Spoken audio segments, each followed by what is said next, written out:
आप सभी लोगों का स्वागत है आपके अपने यूट्यूब चैनल अंशुतोष तिवारी में, जिसमें हम लोग आगामी अपनी बोर्ड परीक्षा की तैयारी बहुत जोरों शोरों से कर रहे हैं। उसी कड़ी में हम लोग अपने क्लास 12th का जो दूसरा चैप्टर है, एक तरीके से कहा जाए कि दूसरा टर्म मैं बोलूँ ज़्यादा बेटर होगा, क्योंकि वो पहले चैप्टर का ही पार्ट है जो कि है रिलेशन एंड फंक्शन। और उसके लिए हमको जानना था सेट क्या होता है, और सेट को हमने ऑलरेडी 2 वीडियोस में पढ़ लिया है, जो कि हो गया है कंप्लीट। अब उसके बाद हमने पढ़ना था रिलेशन के टाइप्स। ये आज के इस दिन हमने कंप्लीट करना है। ऐसे ही वीडियोस को पढ़ते रहिए और साथ ही साथ लाइक सब्सक्राइब करना बिल्कुल ना भूलिएगा। चलिए, तो पहला टर्म हमारा चालू होता है रिलेशनशिप में, जो आपको जानना है, दैट इज ऑर्डर्ड पेयर। ठीक है, ऑर्डर्ड पेयर। सबसे पहली बात ये कि ऑर्डर्ड पेयर एक्चुअल में होते क्या है। तो ऑर्डर्ड पेयर क्या होते हैं बेटा, इसमें पेयर ऑफ एलिमेंट्स होते हैं। क्या होते हैं? पेयर ऑफ एलिमेंट, यानी कि दो एलिमेंट्स, टू एलिमेंट्स। ठीक ना, टू एलिमेंट्स होते हैं। और ये इनको मैं हम लोग क्या करते हैं बेटा, इनको हम अलग करते हैं कॉमा का यूज करके। ठीक है, कॉमा का यूज करते हुए एक कर्ड ब्रैकेट या सर्कुलर ब्रैकेट में हम लोग रखते हैं। ठीक है ना, तो वो कहलाते हैं क्या, आपके ऑर्डर्ड पेयर। जैसे मेरे पास दो एलिमेंट हैं ए एंड बी, अगर मेरे को ऑर्डर्ड पेयर बनाना है तो मैं ऐसे लिखूंगा ए कॉमा बी। समझ में? That is an ordered pair. अब ऑर्डर्ड पेयर का मतलब क्या हो गया कि ये एक पर्टिकुलर ऑर्डर में रहते हैं और पेयर ऑफ एलिमेंट्स होते हैं। तो अगर मैं कहूँ इज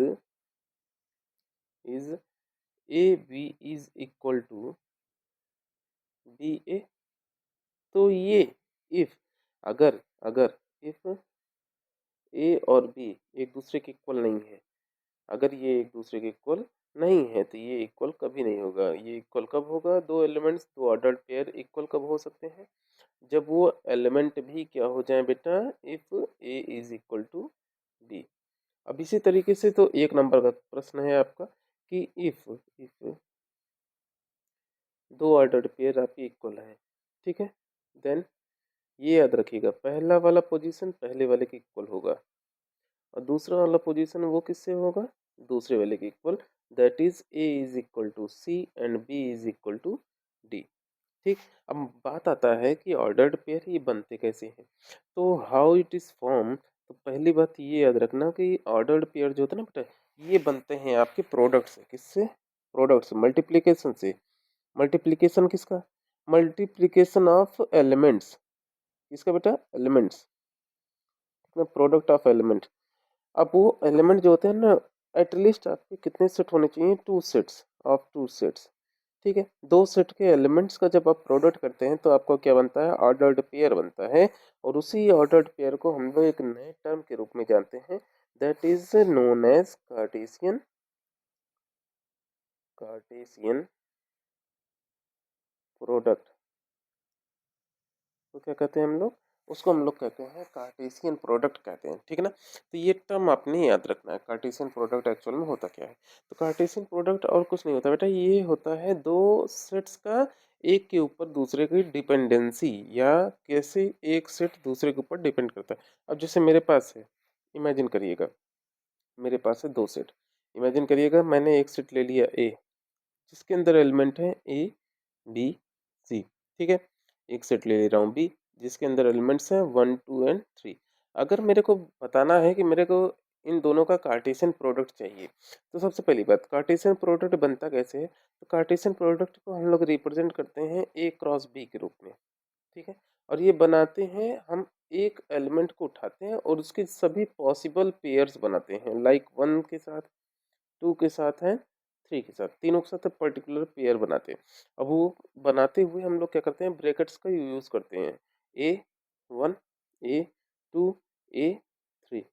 ठीक, उसी प्रकार से यहाँ पर भी आप कॉमा का यूज करते हुए पर हर एक ऑर्डर्ड पेयर को डिफरेंट करते जाएंगे।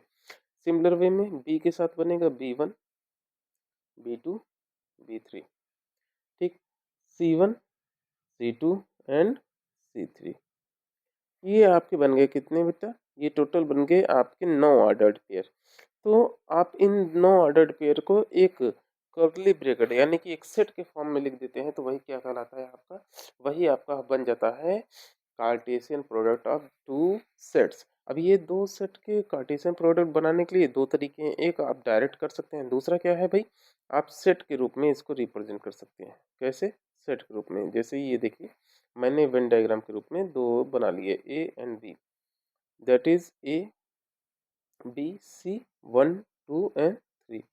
एक को लेकर गए और जिसके ऊपर ये रिलेट कर रहा है, जिसके ऊपर ये निर्भर कर रहा है, उसके साथ आप एरो बना देते हैं, वैसे ही 2 के साथ, वैसे ही 3 के साथ, ऐसे ही फिर बी के साथ चालू किया, इसके साथ, इसके साथ और इसके साथ।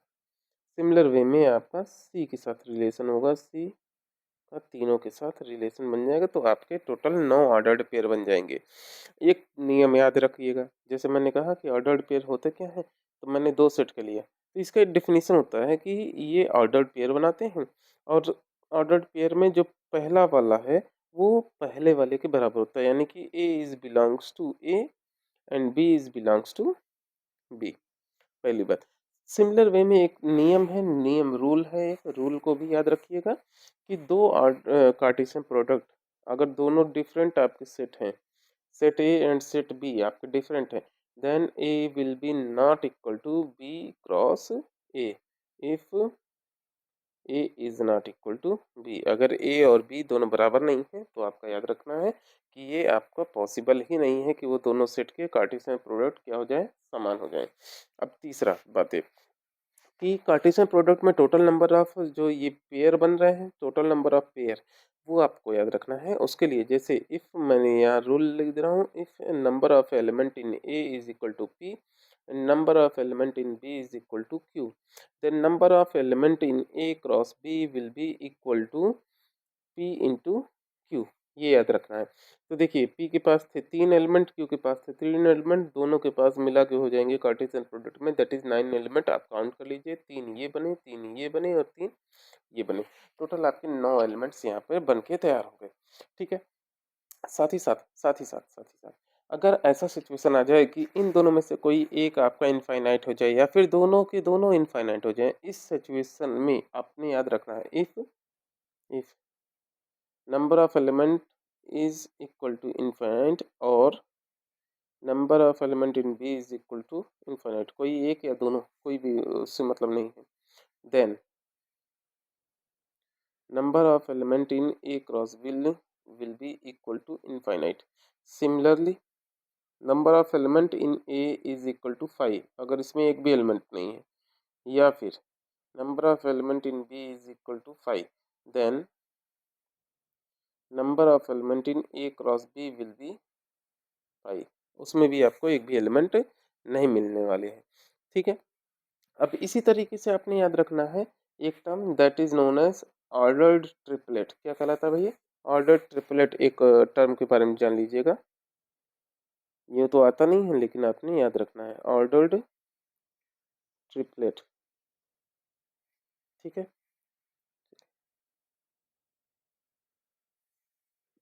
ऑर्डर्ड ट्रिपलेट क्या होते हैं, अब इसको देख लेते हैं जल्दी से।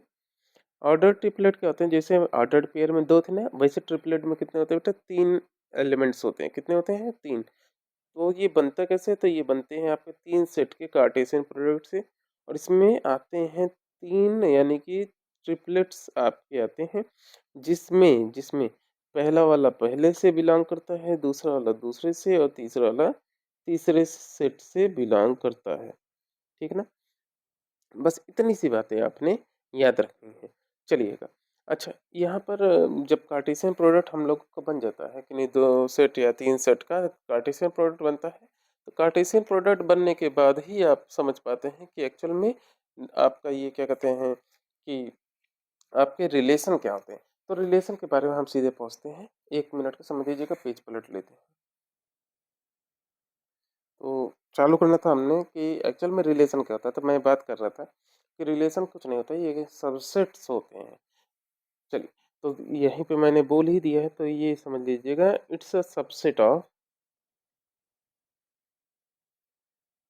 Of Cartesian product.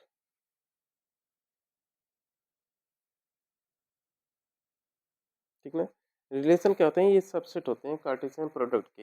जैसे जैसे अब इसमें विशेषता क्या होती है कि वो पूरा आपका वो कार्टेशियन प्रोडक्ट यानी कि दो सेट का ए क्रॉस बी, जैसे ये सोचना है कि वो कार्टेशियन प्रोडक्ट ही क्यों नहीं रिलेशन कहलाए, क्योंकि रिलेशन की एक फाउंडेशन भी है कि ये एक पर्टिकुलर रूल को फॉलो करता है। क्या करता है? एक पर्टिकुलर रूल को फॉलो करता है। अब रूल जो हो वो आपको हो सकता है बताया जाए, ठीक है ना?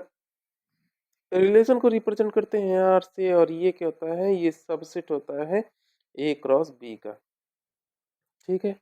अब चलिएगा, जैसे मैंने कहा कि जो आपका ये जैसे यहाँ रिलेशन में मैंने ये बन रहा है ना भाई, कि मैंने कहा कि आपका जैसे इमेजिन करिएगा कि मैंने ए में ले लिया 1 2 3 4 5 6, ठीक है ना?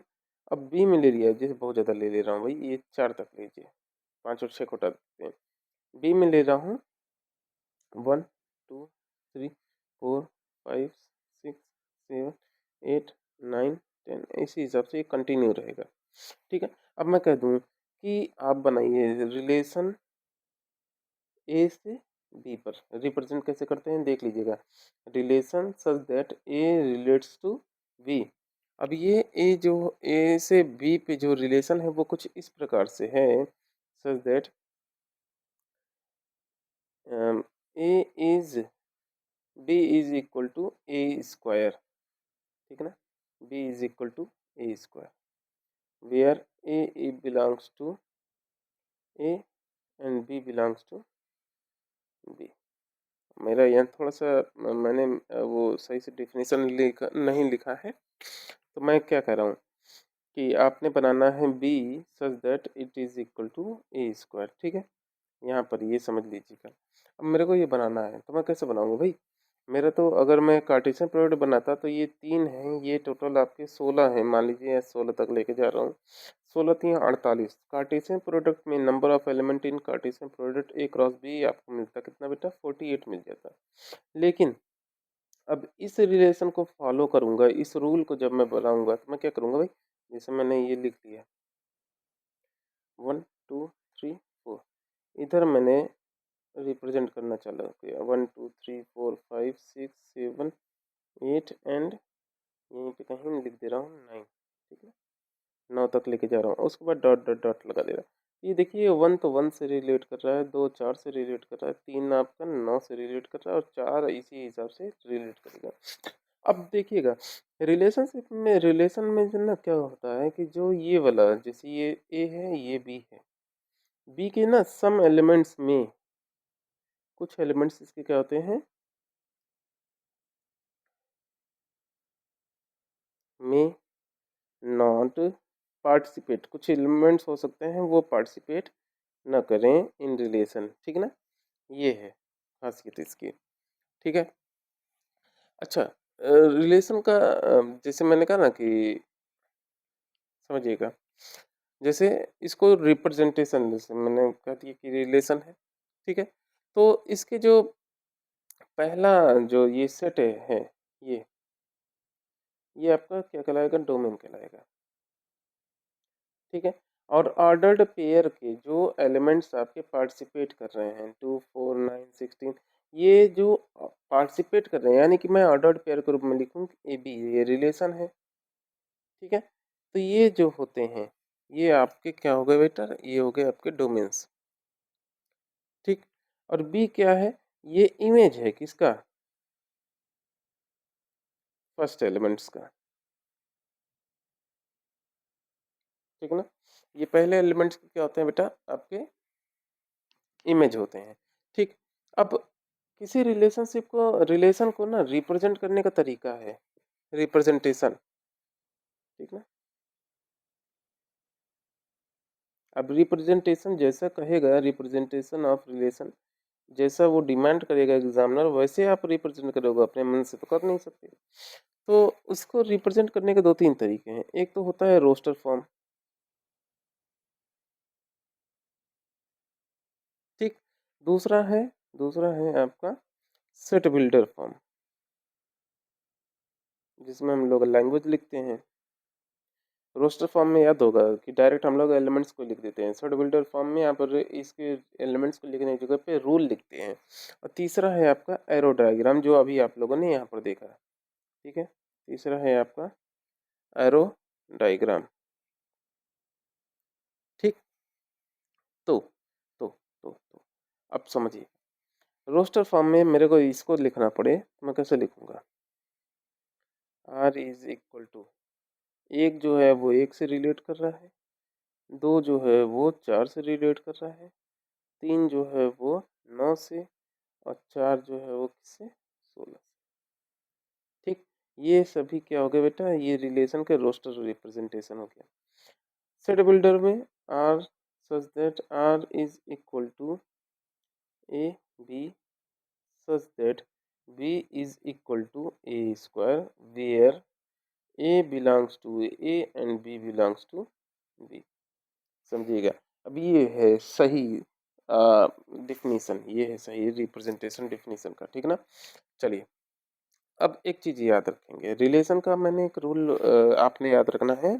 जैसे कोई एक एलिमेंट है, जैसे मेरे पास number of element in A, यहाँ m है, number of element in B वो क्या है? n है। तो पहली बात, number of element in A cross B जो होता है वो तो आप डायरेक्ट बोल सकते हो, वो होता है m क्रॉस n। लेकिन अब इससे टोटल कितने पॉसिबल सबसेट हैं?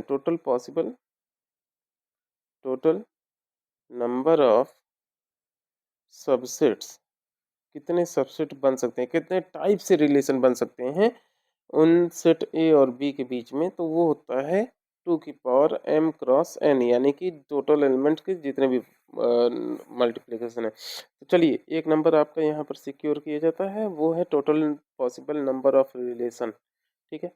तो वो आपने याद रखना है, 2 क्या, पहले सेट के टोटल नंबर ऑफ एलिमेंट, दूसरे सेट के टोटल नंबर ऑफ एलिमेंट, और इन दोनों का प्रोडक्ट आप कर देंगे तो आपको मिल जाएगा। ठीक है। तो अब समझिएगा, आ गया। ठीक। एक मिनट, एक मिनट। Sorry for interruption. अब देखिएगा, ये रिलेशन है, ए से बी भी बन रहा है, तो ए के सभी एलिमेंट्स आपके क्या कहलाते हैं बेटा? डोमेन। ठीक।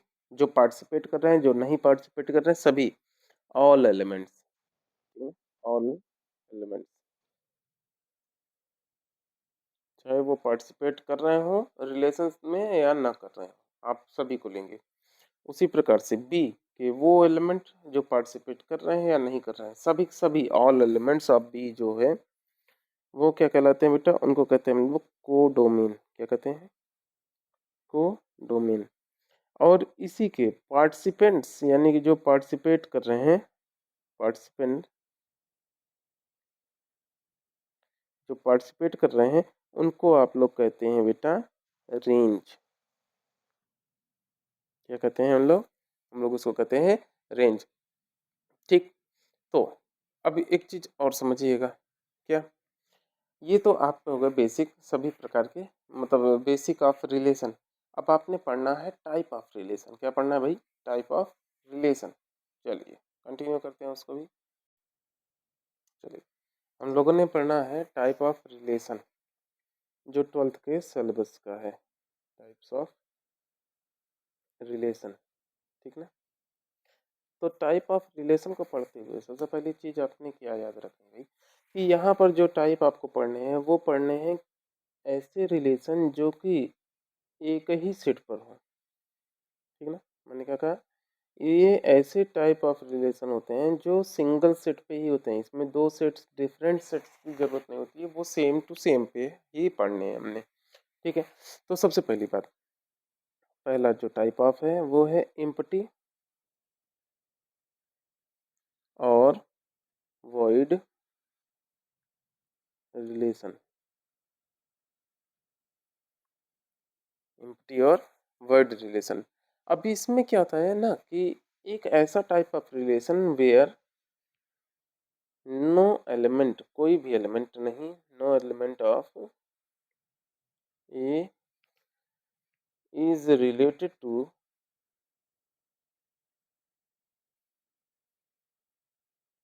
any element of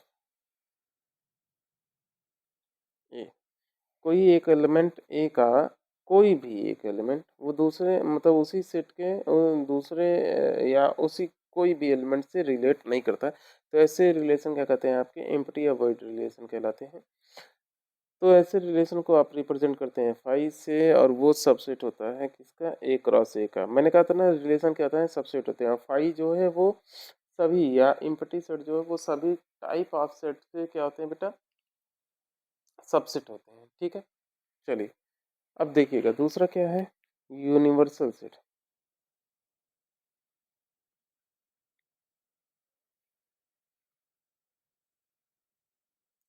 यूनिवर्सल की बात करिए तो केवल सेट ही याद आता है, जबकि ये है क्या रिलेशन यूनिवर्सल रिलेशन। ठीक है, एक मिनट रुकिएगा, तो ये ब्लरनेस क्यों आ रहा है भाई, चलो सही हुआ। चलिए दूसरा कौन सा है भाई, दूसरा टाइप है हम लोगों का यूनिवर्सल रिलेशन। अब इसमें क्या होता है जिसमें ईच एलिमेंट ऑफ सभी के सभी एलिमेंट आपके ए के each element of A is related to each element या इसे कह सकते हैं एवरी एलिमेंट ऑफ ए। यानी कि मैं कह दूं कि ये क्या कर रहा है भाई कि ये सेट ए का ए पे ही बन रहा है, लेकिन वो सेट ए के अंदर जितने एलिमेंट्स हैं सभी एक दूसरे से रिलेट कर रहे हैं। अब ऐसे में जैसे मैंने ले लिया 1 2 3 वाला ही एग्जांपल ले रहा हूँ कि इसका सेट ए है और इसका इसी के साथ 1 2 3 के साथ ही बन रहा है, तो ये सभी के सभी एलिमेंट से रिलेट करे। ऐसा ना हो कि कोई एलिमेंट इसमें छूट जाए जो दूसरे से रिलेट ना कर पाए, सभी टोटल 9 टाइप के रिलेशन यहाँ पे बने। तो एक तरीके से ये समझ में आ रहा है कि ऐसा तो आप लोग उसमें भी पढ़ते थे भाई, किसमें कार्टेशियन प्रोडक्ट में, ठीक है ना।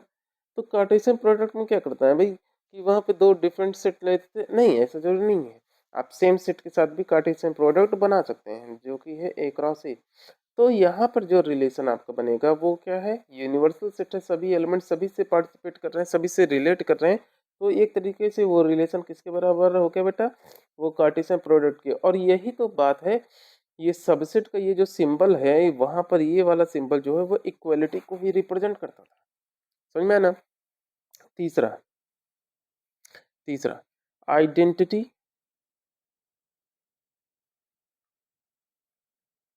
Relation, when each element of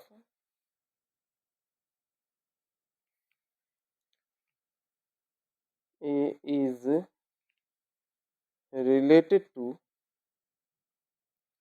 itself only। यानी कि सभी केवल खुद से ही जुड़ते हैं। तो ऐसे रिलेशन को क्या कहते हैं, अब भाई इनको क्या कहते हैं रिप्रेजेंट करते हैं हम लोग आई ए से, किससे आई ए से। अब देखिएगा मैं इसका डिफिनेशन लिख दे रहा हूँ, आई ए बराबर R such that A A is relates to A belongs to, ठीक है। ये इसका हो गया क्या डेफिनेशन हो गया।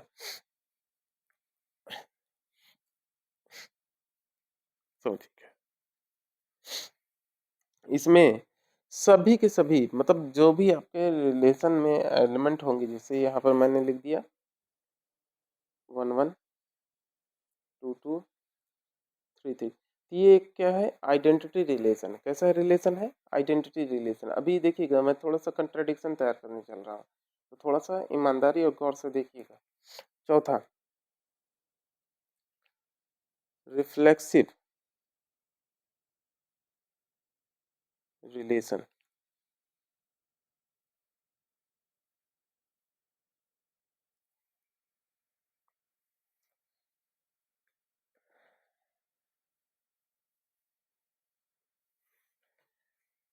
आइडेंटिटी रिलेशन रिफ्लेक्सिव रिलेशन, अभी दोनों का देखिएगा बहुत बेसिक कंट्रडिक्शन है।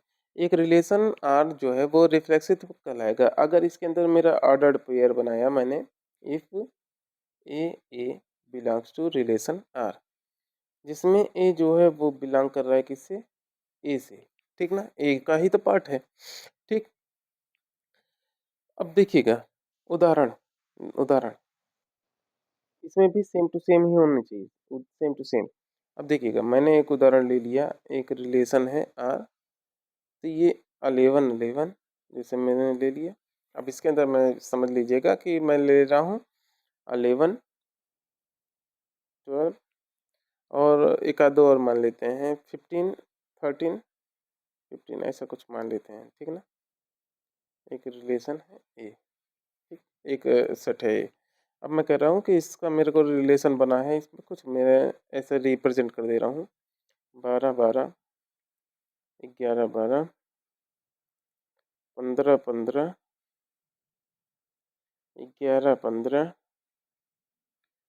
12 15। अब देखिएगा, मैं कह रहा हूँ कि ये एक रिलेशन है और मेरे को चेक करना है कि ये रिफ्लेक्सिव है कि नहीं। मैं देखूंगा इसमें कि क्या जो जितने एलिमेंट्स मैंने लिए थे क्या सभी के सभी इसमें मौजूद हैं, सभी के पेयर मौजूद हैं। तो मैं देख रहा हूँ 13 का पेयर नहीं है, 13 पेयर नहीं है, बाकी 3 के क्या है, एग्जिस्ट कर रहे हैं। बाकी कौन है क्या है मेरे से मतलब नहीं है, इससे ये मैटर नहीं करता। लेकिन अगर मैं यहाँ पर इसको हटाता और यहाँ पर 13 13 भी जोड़ देता तो ये क्या बन जाता है, एक रिफ्लेक्सिव रिलेशन बन जाता है। क्या बन जाता है, रिफ्लेक्सिव। लेकिन आइडेंटिटी रिलेशन के साथ ये डिफरेंस नहीं है भाई, आइडेंटिटी में ये चीज़ें और ये चीज़ें एग्जिस्ट नहीं करनी चाहिए, लेकिन रिफ्लेक्सिव में ये रिलेशनशिप, ये टाइप ऑफ रिलेशन भी एग्जिस्ट कर सकता है। बट मुझे जो है मतलब वो केवल इससे है कि जितने एलिमेंट्स आपके ए के थे वो सभी पेयर में हैं कि नहीं है, बस इतने से मुझे मतलब है। वो सभी रिपीट कर रहे हैं कि नहीं, सभी का मिरर क्रिएट हुआ है कि नहीं। अगर क्रिएट हुआ है तो ये क्या है, एक रिफ्लेक्सिव रिलेशन है। और रीजन आप बताओगे, because 11 11 12 12 15 15 and 13 13 in also exist in this time this relation, ठीक है। दूसरा चार हो गया ना भाई, पांचवा सिमेट्रिक रिलेशन। सिमेट्रिक रिलेशन में बहुत सिंपल सा है, इफ अगर मैं दो ले रहा हूँ, A B belongs to R, then B A is also belongs to R. यानी कि अगर ये क्रम है, ए से बी रिलेट कर रहा है तो बी से ए भी रिलेट करना चाहिए, तब वो रिलेशन क्या कहलाएगा भाई, सिमेट्रिक रिलेशन कहलाएगा, अदरवाइज नहीं। जैसे अब ये उदाहरण को देखिएगा, 11 12 तो है, क्या 12 11 है इसमें, नहीं है। अगर होता तो तब ये क्या कहलाता भाई, आपका सिमेट्रिक रिलेशन कहलाता। क्या कहलाता, सिमेट्रिक रिलेशन। अब इसी हिसाब से ये देखिए 11 15 था, 15 11 भी है क्या कहीं, नहीं है। अगर होता तो कहलाता जरूर। अब देखिएगा उदाहरण मैं जिसे यहाँ नोट करता हूँ, 11 11 12 12 11 15 15 11 13 11 11 13 एंड 13 13। अब इसमें देखना है मेरे को, बस कुछ टर्म्स को देखना है कि ये इसका अपोजिट है, मिरर है, ये इसका अपोजिट है, मिरर है। ऐसे टाइप ऑफ रिलेशन क्या कहलाते हैं, आपके सिमेट्रिक कहलाते हैं, ठीक है। अब समझिएगा इसी प्रकार से एक और टाइप है जिसको हम लोग कहते हैं थर्ड टाइप, या इसके फाइनल ये छठवां टाइप है मेन, ठीक, छठवां टाइप है जिसको हम लोग कहते हैं ट्रांजिटिव रिलेशन। क्या कहते हैं भाई, ट्रांजिटिव। ट्रांजिटिव में है इफ, अब यहाँ पे पेयर में आ जाता है, if A B belongs to R. अब यहाँ जहाँ पे खत्म हुआ था वहीं से ले रहा हूँ, B C belongs to R, then इन दोनों को छोड़ दीजिए, जो बचे हैं उनको नोट कर लेंगे, then A C is also belongs to R. अगर ऐसा सिचुएशन हो रहा है तब आप कहोगे कि वो क्या है, एक रिफ्लेक्सिव रिलेशन है, अदरवाइज वो रिफ्लेक्सिव रिलेशन नहीं है। रिफ्लेक्सिव रिलेशन होने का बहुत सिंपल सा है मतलब भाई, कि वहाँ पर आपको सभी चीज़ें रिपीट करनी चाहिए। अगर वो सेम पैटर्न को फॉलो नहीं कर रही हैं तो रिफ्लेक्सिव रिलेशन नहीं है, ठीक है। चलिए, जैसे जैसे एक ले लिया मैंने ए, जिसके अंदर ले लिया 1 2 3 ऐसा ले ले रहा हूँ। अब कह रहा हूँ मेरे पास एक है, वो है 1 1 1 2 1 3 3 1 3 2 3 3। अब इसी हिसाब से मैंने यहीं पे रोक दिया। देखिए 1 1 है, 3 3 है, लेकिन 2 2 नहीं है, तो ये रिफ्लेक्सिव नहीं है। अब दूसरा सिमेट्रिक, इसका उल्टा यही है, सेम। 1 2 है, 2 1 नहीं है, नहीं होगा। 1 3 है, 3 1 है। 2 3 है, 3 2 है, नहीं है। तो ये सिमेट्रिक नहीं है। लेकिन अब ट्रांजिटिव देखते हैं, एक का दो से रिलेशन। अब दो जहाँ पर और कहीं पर है उसको देखिए, ये देखिए यहाँ पर मैं आया, दो यहाँ पर है, दो का तीन से रिलेशन, और इन दोनों को छोड़ा एक और तीन यहाँ पर देखिए एग्जिस्ट कर रहा है, तो ये क्या हो गया, ट्रांजिटिव हो गया। इसी प्रकार से एक का तीन से, तीन का एक से, इन दोनों को हटाया तो 1 1 भी इसमें एग्जिस्ट है, तो इस तरीके से ये क्या हो गया, ट्रांजिटिव हो गया। 2 3 से है, 3, ये देखिए 2 3 से है, अब 3 का और कहीं पे देखिए एग्जिस्ट कर रहा है, यहाँ पर, यहाँ पर, यहाँ पर देखिए 3। तो ये 2 1 कहीं पर है क्या, 2 1 है, नहीं है। तुरंत आप कह दोगे अगर यहाँ पर इफ ये है 2 1, जैसे ये देखिए ना, यहाँ पर 2 और 1 रहा होता अगर, तो ये क्या हो जाता, ट्रांजिटिव हो जाएगा। अगर नहीं है तो ट्रांजिटिव नहीं है। ठीक है, चलिए, तो ये हमने पढ़े टाइप ऑफ रिलेशन। ठीक है, एक चीज याद रखिएगा, आइडेंटिटी रिलेशन जो होते हैं, अभी कुछ इंपॉर्टेंट टर्म्स हैं। आइडेंटिटी रिलेशन होते हैं, आइडेंटिटी रिलेशन के पास प्रॉपर्टी होती है तीनों टाइप के रिलेशन, यानी कि रिफ्लेक्सिव,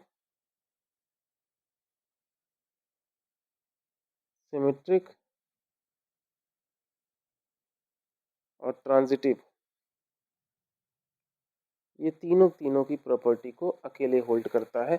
ये एक चीज याद रखिएगा कि क्या क्या क्या भाई क्या याद रखना है, तो याद ये रखना है कि आइडेंटिटी रिलेशन जो होते हैं वो रिफ्लेक्सिव, सिमेट्रिक और ट्रांजिटिव भी होते हैं। चलिए एक उदाहरण लेते हैं, ए वाला ही, और इसमें है 1 2 3।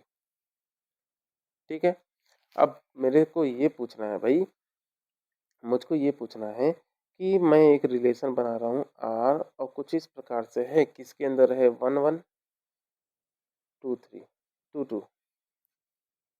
अब बताइए कि ये किस टाइप का रिलेशन है। अभी रिफ्लेक्सिव तब होता जब इसमें 1 वाले पेयर हैं, 2 वाले हैं, अगर 3 वाला भी होता तो ये क्या हो जाता है, रिफ्लेक्सिव हो जाता है। दूसरा ट्रांजिटिव होता तब अगर ये 1 1 है, इसका जस्ट उल्टा। मेरे को टोटल नंबर ऑफ एलिमेंट से मतलब नहीं, मेरे को बस इससे मतलब है। 1 1 है, सेम का प्रतिबिंब, 2 2 का भी प्रतिबिंब, तो बेटा ये पहली बात तो ये सिमेट्रिक आपका है। ठीक, अब दूसरी बात, अब देखते हैं 1 का 1 से, कहीं और 1 तो है नहीं, तो बाबू इसी प्रकार से ये चूंकि सेम चीजें रिपीट कर रही हैं, तो इस तरीके से ये ट्रांजिटिव भी हो जाएगा। तो एक चीज याद रखिएगा, क्या, रिफ्लेक्सिव आपका सिमेट्रिक भी होता है और ट्रांजिटिव भी होता है, रिफ्लेक्सिव रिलेशन आपके। ठीक ना। अब तीसरी बात, एक चीज और समझ लीजिएगा, एक टाइप ऑफ रिलेशन है जिसको कहते हैं, आप डायरेक्ट आपसे पूछता है प्रूव दैट समथिंग समथिंग। ठीक ना। अब देखिएगा वो टर्म क्या है बेटा, वो है इक्विवेलेंस रिलेशन। इक्विवेलेंस रिलेशन किसको कहते हैं, a relation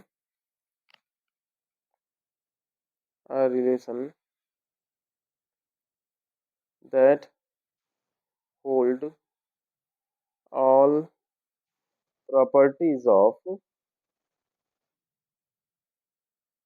reflexive, transit symmetric and transitive relation.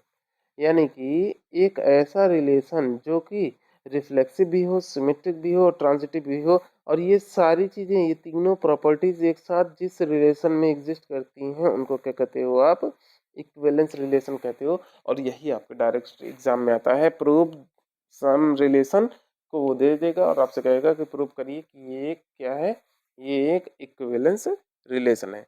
चलिए आज के लिए इतना ही है और चीज़ों को आगे कल हम लोग पढ़ लेंगे, फंक्शन को कंप्लीट करेंगे और इस तरीके से ये चैप्टर जो बोरिंग में काउंट होता है ये आपका खत्म हो जाएगा। अच्छा, एक बेसिक ड्यूटी भाई, आपने वीडियो को ना वो क्या कहते हैं इसको, सब्सक्राइब जरूर करना है, सॉरी, ठीक ना? सब्सक्राइब करिए, लाइक करिए एंड शेयर भी करते रहिए। साथ ही साथ फिर से वही सेम चीज़ें रिपीट कि आपको नोट्स की चिंता नहीं करनी है, नोट्स आपके ग्रुप में जाता रहेगा। इधर बीच में मैंने छोड़ दिया था, एक आध नोट्स नहीं गए हैं लेकिन उसको भी मैं जल्दी से जल्दी प्रोवाइड कर दूंगा। सो आज के लिए इतना ही, thank you very much, okay bye.